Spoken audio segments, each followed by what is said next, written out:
کیا آپ نے کبھی سوچا ہے کہ نام محمد میں 2 میم کیوں ہیں؟ ان 2 میم کے پیچھے بڑا راز کون سا ہے؟ یہ دونوں میم کائنات کو کیسے منظم رکھے ہوئے ہیں؟ اگر یہ 2 میم نہ ہوتے تو تب کیا ہوتا؟ اور اگر نام محمد میں کوئی بھی حرف ختم کر دیا جائے تو تب کیا ہوگا؟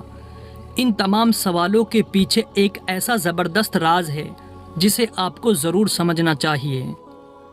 محمد نام دنیا میں سب سے زیادہ رکھا اور لیا جانے والا نام ہے جو اس کائنات کی پوری سچائی کو اپنے اندر سمائے ہوئے ہیں۔ اس پوری کائنات کو بنانے کی کہانی بسم اللہ الرحمن الرحیم سے شروع ہوتی ہے، لیکن حضرت محمد صلی اللہ تعالیٰ علیہ وسلم نے فرمایا کہ مجھے اللہ نے اپنے نور سے پیدا فرمایا اور میرے نور سے تمام کائنات اور کائنات میں موجود ہر چیز کو بنایا گیا۔ آپ کے اس عظیم الشان نام رکھنے کی ایک وجہ یہ بھی تھی کہ حضرت عبد المطلب نے آپ صلی اللہ تعالیٰ علیہ وسلم کی ولادت سے قبل ایک خواب دیکھا جو اس نام کو رکھنے کا باعث ہوا۔ وہ یہ ہے کہ حضرت عبد المطلب کی پشت سے ایک زنجیر ظاہر ہوئی جس کی ایک جانب آسمان میں اور ایک جانب زمین میں اور ایک جانب مشرق میں اور ایک جانب مغرب میں ہے۔ کچھ دیر کے بعد وہ زنجیر درخت بن گئی جس کے ہر پتے پر ایسا نور ہے جو آفتاب کے نور سے 70 درجہ زیادہ ہے۔ کچھ دیر کے بعد وہ زنجیر درخت بن گئی جس کے ہر پتے پر ایسا نور ہے جو کہ آفتاب کے نور سے 70 درجہ زیادہ ہے۔ مشرق اور مغرب کے لوگ اس کی شاخوں سے لپٹے ہوئے ہیں۔ قریش میں بھی کچھ لوگ اس کی شاخوں کو پکڑے ہوئے ہیں اور قریش میں سے کچھ لوگ اس کو کاٹنے کا ارادہ کرتے ہیں۔ یہ لوگ جب اس ارادے سے اس درخت کے قریب آنا چاہتے ہیں تو ایک نہایت ہی حسین و جمیل جوان ان کو آ کر ہٹا دیتا ہے۔ عبد المطلب کے اس خواب کی یہ تعبیر بتائی گئی کہ تمہاری نسل سے ایک لڑکا پیدا ہوگا کہ مشرق سے مغرب تک لوگ اس کی اتباع کریں گے اور آسمان و زمین والے اس کی حمد و ثنا کریں گے۔ اس وجہ سے حضرت عبد المطلب نے آپ کا نام محمد رکھا۔ 4 ذلیل القدر انبیاء کرام کے ناموں میں یہ خصوصیت ہے کہ ان کے نام کے آخری حروف کو جمع کرنے سے یا ملانے سے لفظ محمد بن جاتا ہے۔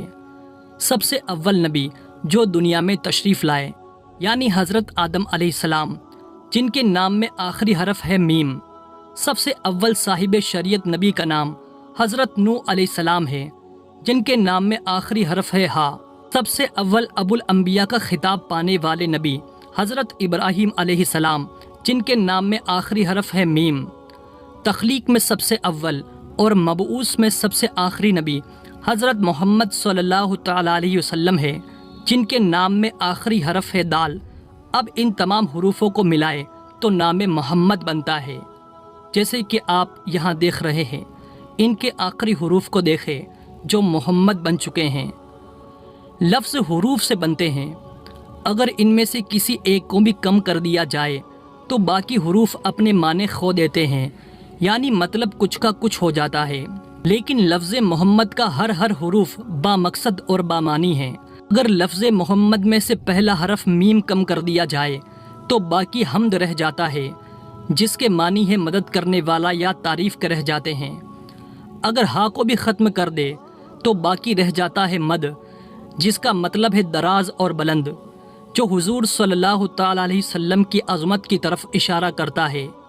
اگر دوسری میم کو بھی ہٹا دیا جائے تو صرف دال رہ جاتا ہے، جس کا مطلب ہے دلالت کرنے والا، یعنی اس میں محمد اللہ کی وحدانیت پر دلالت دیتا ہے۔ حضرت محمد صلی اللہ تعالیٰ علیہ وسلم کو حمد سے خاص نسبت ہے، جیسے کہ حضور صلی اللہ تعالیٰ علیہ وسلم کے اسماء مبارک محمد صلی اللہ تعالیٰ علیہ وسلم، احمد، حامد اور محمود صلی اللہ تعالیٰ علیہ وسلم میں تعریف کا پہلو واضح طور پر نمایاں ہے۔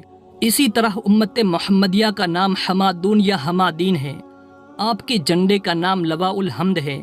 اللہ نے آپ صلی اللہ تعالیٰ علیہ وسلم کو سورہ الحمد عطا فرمائی اور کھانے پینے اور سفر کے بعد آپ صلی اللہ تعالیٰ علیہ وسلم کی امت کو حمد و ثنا پڑھنے کا حکم ملا۔ حضرت محمد صلی اللہ تعالیٰ علیہ وسلم نے فرمایا کہ مجھے اللہ نے اپنے نور سے پیدا فرمایا اور میرے نور سے تمام کائنات اور کائنات میں جو موجود ہے ہر چیز کو بنایا گیا۔ اگر ہم اللہ کے اس نور کے بارے میں سمجھنا چاہتے ہیں جو نور ہر چیز کے بنانے کی وجہ ہے، اور کیوں اس نور سے حضرت محمد صلی اللہ تعالیٰ علیہ وسلم کا نور تخلیق کیا گیا، اور کیوں آپ صلی اللہ تعالیٰ علیہ وسلم کے نور سے ہر چیز کو بنایا گیا، تو ان تمام باتوں کا جواب نام محمد میں چھپا ہوا ہے، جسے ایک نام کے 4 حروف میں اللہ ہمیں بتاتا ہے کہ یہ سب کیوں ہوا۔ اس کائنات میں جو کچھ ہے وہ حمد یعنی تعریف پر مبنی ہے، یعنی کائنات میں جو کچھ بھی ہے ان سب کی تخلیق کا آغاز آواز سے ہوتا ہے، اور یہی وجہ ہے کہ جتنی بھی آسمانی کتابیں نازل ہوئی ان تمام کتابوں کو اللہ کے الفاظ کہا جاتا ہے، جن کا مطلب ہے حمد یعنی تعریف۔ نام محمد میں 4 حروف میم، ہا، میم اور دال کے بارے میں سمجھنے کے لیے ضروری ہے کہ ہم لا الہ الا اللہ محمد رسول اللہ کی حقیقت کو پہلے سمجھیں۔ لا الہ الا اللہ کا مطلب ہے کہ اللہ ہے جس کے سوا کوئی خدا نہیں، اور یہ جملہ کھلی طور پر اللہ کی زبردست انداز میں تعریف کر رہا ہے۔ جب اس ایک جملے پر آپ کا یقین پختہ ہو جائے تو اس جملے کے دوسرے حصے کو سمجھنا انتہائی آسان ہو جاتا ہے، جو یہ ہے کہ حضرت محمد صلی اللہ تعالیٰ علیہ وسلم اللہ کے آخری رسول ہے، اور یہیں سے نام محمد کے پہلے میم کی اصل حقیقت ہمارے سامنے آ جاتی ہے، جو دراصل ایسا سمندر ہے جس میں پوری کائنات سمائی ہوئی ہے، یعنی سورج، چاند، تمام ستارے، اربوں خربوں ستارے اور سیارے اس پہلی میم میں موجود ہے۔ حضرت محمد صلی اللہ تعالیٰ علیہ وسلم کے نور سے ہر چیز کو بنایا گیا، فرشتے، کعبہ، اللہ کا عرش یعنی سب کچھ، اور یہ ہم سب جان چکے ہیں کہ حضرت محمد صلی اللہ تعالیٰ علیہ وسلم کا نور اللہ نے اپنے نور سے تخلیق کیا ہے، اور اس کائنات میں سب کچھ اس ایک میم میں موجود ہے۔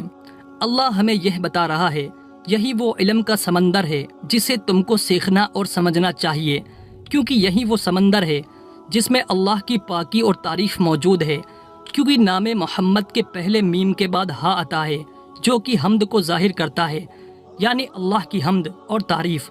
اس لیے اللہ ہمیں کلمہ طیبہ میں اپنی تعریف کے ساتھ حضرت محمد صلی اللہ تعالیٰ علیہ وسلم کی سچائی کو بھی بیان فرماتا ہے، جس کا مطلب یہ ہے کہ اللہ کے نزدیک اس کی بہترین تعریف یہ ہے کہ اس کے آخری پیغمبر حضرت محمد صلی اللہ تعالیٰ علیہ وسلم کی تعریف کی جائے۔ میم کے بعد ہا، اس میم کے اندر حیات یعنی زندگی ہے، یعنی اس میم میں ہر چیز حیات یعنی زندہ ہے، اور اس میم میں ہر چیز اللہ کی ملکیت میں ہے۔